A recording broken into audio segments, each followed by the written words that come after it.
एक महात्मा जी आंख बंद करके बैठे हुए थे। वो महात्मा की कुटिया से बगल होकर के एक रास्ता था, जिस रास्ते से एक नवयुवक को बराबर किसी काम से आना जाना पड़ता था। तो नवयुवक जब भी उस रास्ते से गुजरते थे तो देखता था कि महात्मा जी हमेशा आंख बंद किए बैठे रहता है। युवक आदमी था, मस्तिष्क चिंतनशील था। महात्मा को बराबर आंख बंद किए बैठे देखा तो युवक उसको रहा नहीं गया। एक दिन महात्मा जी के पास जाकर के कहता है कि महात्मा जी आप बराबर आंख बंद किए क्यों रहते हैं? महात्मा को लगा कुछ इधर उधर की बातें बताऊंगा तो ये मोटी बुद्धि का नवयुवक जो दिन रात संसार के राग रंगों में रंगा हुआ है वो आंतरिक सूक्ष्म बातों को समझ नहीं पाएगा। तो मोटे अर्थ में कहा कि देखो बेटा, आंख बंद करने पर भीतर में परमात्मा भगवान दिखाई देता है। उसी को देखने में इतना रस मिलता है, इतना आनंद मगन हो जाते हैं कि हर वक्त आंख बंद किए उसी को देखते रहता हूं। युवक ने कहा अच्छा ऐसा है, तो क्या उस भगवान का दर्शन मुझे करवा सकते हैं? महात्मा ने कहा हाँ करवा देंगे, तुम करना चाहो तो जरूर कर सकते हो।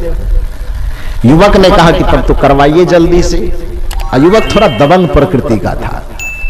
महात्मा जी ने कहा कि अच्छा ठीक है करवा देंगे। कब करवाएंगे? तो एक सप्ताह के बाद करवा देंगे। युवक चला गया। 7 दिन के इंतजार करने के बाद फिर युवक 7वां दिन आता है कि महाराज जी आपने कहा था कि 7वां दिन परमात्मा का दर्शन करवाऊंगा, मैं आ गया हूं, दर्शन करवाइए। महात्मा जी तो टालना चाहते थे, वो तो कपार पे चढ़ गया बेचारा। महात्मा जी का अच्छा तुम आ गया, ऐसा करो कि 1 सप्ताह के बाद फिर आना। सोचा कि ऐसे टाल मटोल करेंगे तो भूल जाएगा या ऐसे कोई जरूरत नहीं तो नहीं आएगा, लेकिन वो पता नहीं उसके दिमाग में बातें बैठ गई कि हमको ईश्वर का दर्शन करना है। तो फिर कहा, महात्मा जी टालने के ख्याल से कह रहे थे लेकिन वो फिर गया। 7 दिन के बाद फिर लौट करके आया। महात्मा जी बड़ा झंझट में पड़ गए कि अब इसे क्या करूं। युवक ने कहा कि महाराज अब टाल बटोल कुछ मत कीजिए, ईश्वर का दर्शन करवाइएगा कि नहीं? और नहीं करवाइएगा तो हम लाते हैं राइफल निकाल करके, आपको जमराज से दर्शन करवा देंगे। महात्मा जी ने सोचा कि द्वारा मुश्किल हो गया, अब इसको भगवान का दर्शन करवाऊं कि इसके राइफल का दर्शन करूं?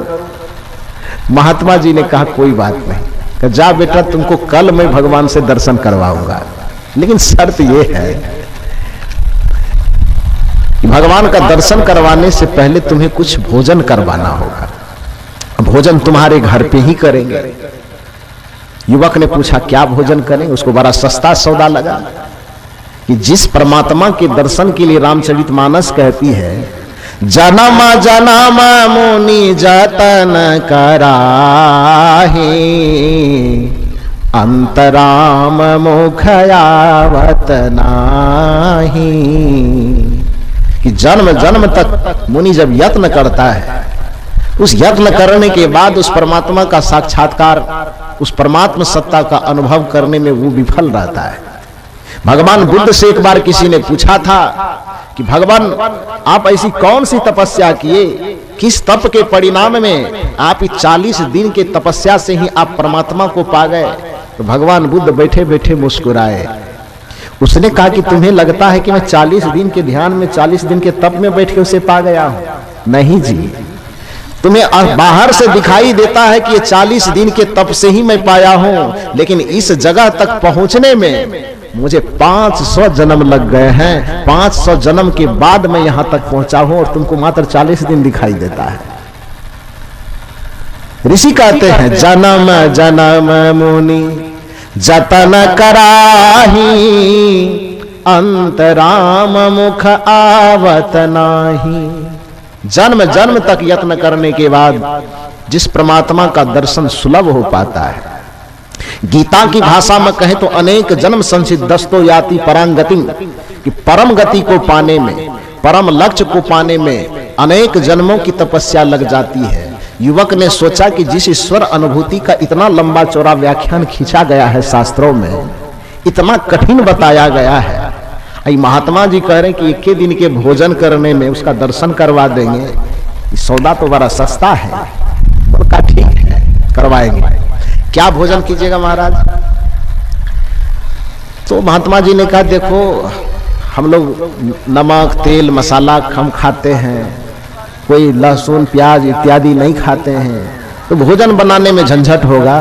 तो लहसुन प्याज इत्यादि का झंझट नहीं रहे, इसके लिए बढ़िया से खीर बना लेना। खीर में न हल्दी डालना है, न नमक डालना है, न तेल डालना है, न मसाला डालना है।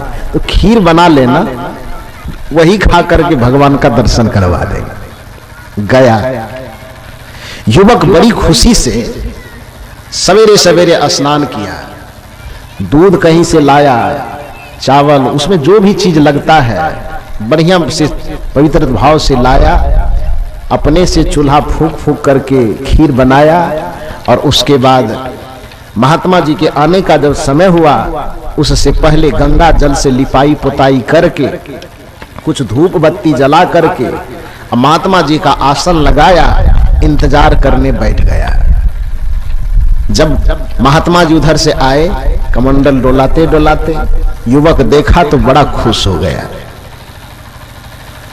जैसे आमने सामने हुआ, युवक ने कहा महाराज आसन पहले से लगा हुआ है, बैठ जाइए। महात्मा जी बैठ गए। कहा देखो बच्चा, भोजन तुम्हारे बर्तन में नहीं करेंगे, मैं अपना बर्तन साथ में लाया हूं, इसी में खाऊंगा। बर्तन क्या था? एक कमंडल। कमंडल लेके महात्मा जी बैठा। युवक ने सोचा चलो अपना बर्तनों खोजने का झंझट खत्म है, महात्मा जी बर्तन भी लेके आ ही गए हैं। अब बर्तन में खाए कि कमंडल में खाए कि थाली में खाए, उससे हमें क्या मतलब, हमको तो भगवान का दर्शन करना है, जो जो कहता है मान लेते हैं। यह सोच करके युवक ने कहा कोई बात नहीं, आपको जैसे खाना हो, जहां खाना हो, मुझे कोई दिक्कत नहीं। महात्मा जी आसन पर बैठे, युवक खुशी खुशी गया और वहां से बर्तन में खीर लाया, गर्मा गर्म खीर, सुगंधित खीर। महात्मा जी जैसे कमंडल खोलता है तो युवक की खुशी गायब हो गई, तरवा का लहर सीधे मस्तक पे चढ़ गया। युवक ने महात्मा से कहा महाराज आपका दिमाग खराब है, दिमाग के इलाज के लिए रांची भेजना होगा क्या आपको, कि आगरा? महात्मा ने कहा क्या हुआ बेटा?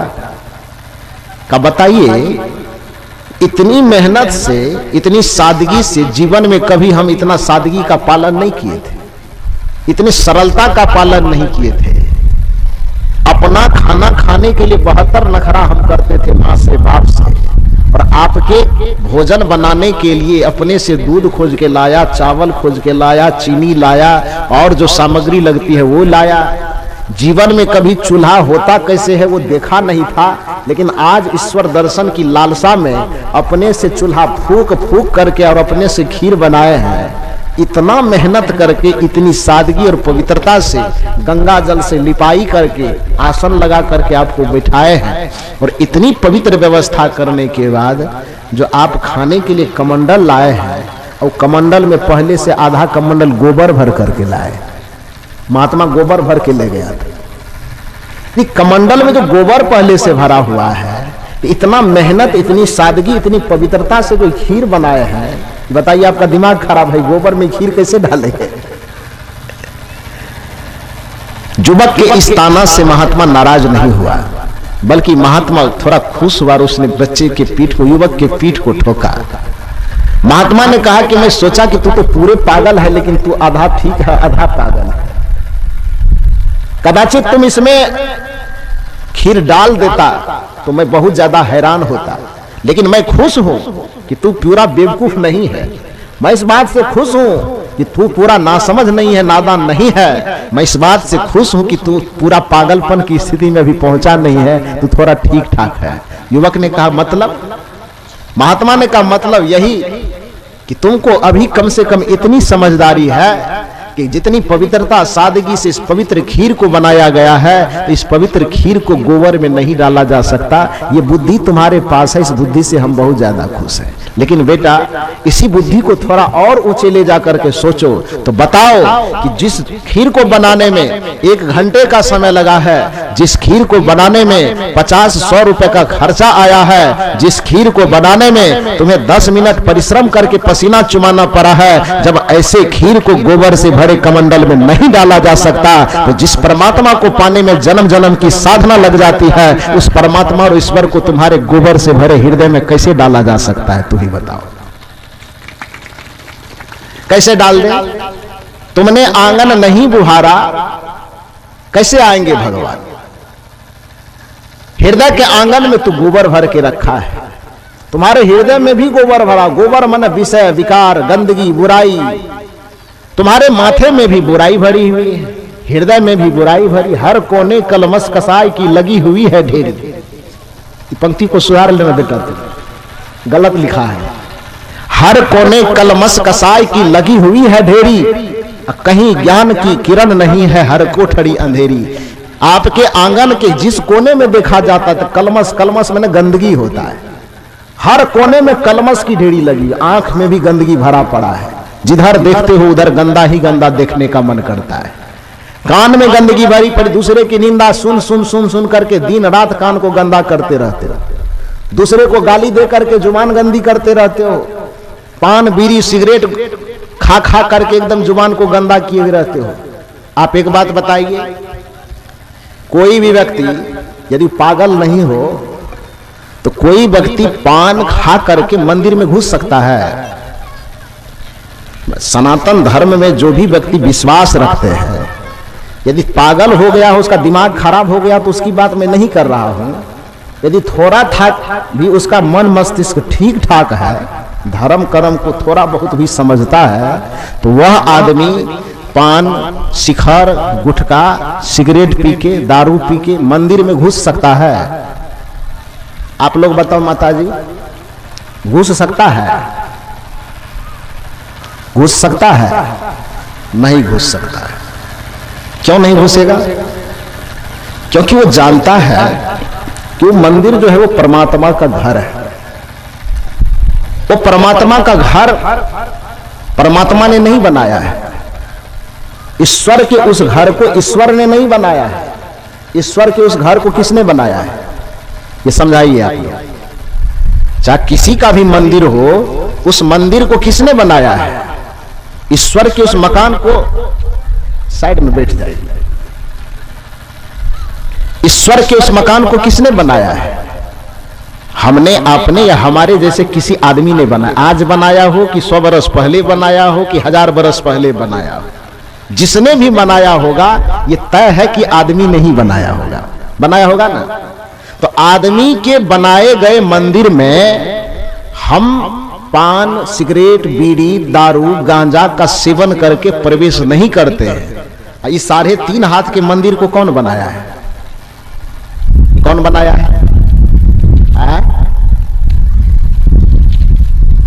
कौन कारीगर बना? आपके गांव में है कोई मिस्त्री बनाने वाला?